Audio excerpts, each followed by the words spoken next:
বন্ধুরা আজকেরও পদ্ম কাটা তুলে খেলাম। তার আগে এটা দেখো, আমরা সবাই মিলে একটা মাচা বানাচ্ছি বাড়িতে। এই গরমে নাকি বসার কোনো জায়গা নেই, সেই জন্য এই মাচাটা বানানো হচ্ছে। আর এই কাটু কি বলছে দেখো তোমরা একটু।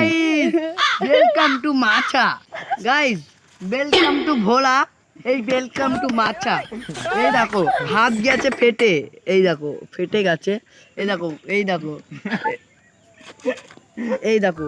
ওর কথা তো শুনলে, মাচা তৈরি করতে গিয়ে ওর কত কি হয়েছে। চলো এখন আমরা যাচ্ছি পদ্ম কাটা তুলতে। আর ওই দেখো কাটু পদ্ম কাটা তুলতে লেবে পড়েছে। আর এখন খুঁজছে, দেখা যাক কটা পাই। কিছুক্ষণ খোঁজাখুঁজির পরে অবশেষে একটা পেয়ে গেল। এই দেখো সেই পদ্ম কাটা, শুধু কাটা কিন্তু ভিতরের ফলগুলো খেতে কিন্তু সুস্বাদু লাগে। আমার পিছনে বিজয় দেখো আম চুরি করবে বলে কি করছে এখন। এই দেখো পদ্ম কাটাটাও অভি ছিলছে, এখন দেখা যাক কেমন হয়। এই দেখো ছিলে ফেলেছে এখন, এইটা কিন্তু পক্ত পদ্ম কাটা। তারপরে পদ্ম কাটাগুলো নিয়ে আমরা সিঁড়ির ঘাটের এখানে চলে আসলাম। আর এখানে এসে কাটু ঘড়ি উড়োতে লাগলো।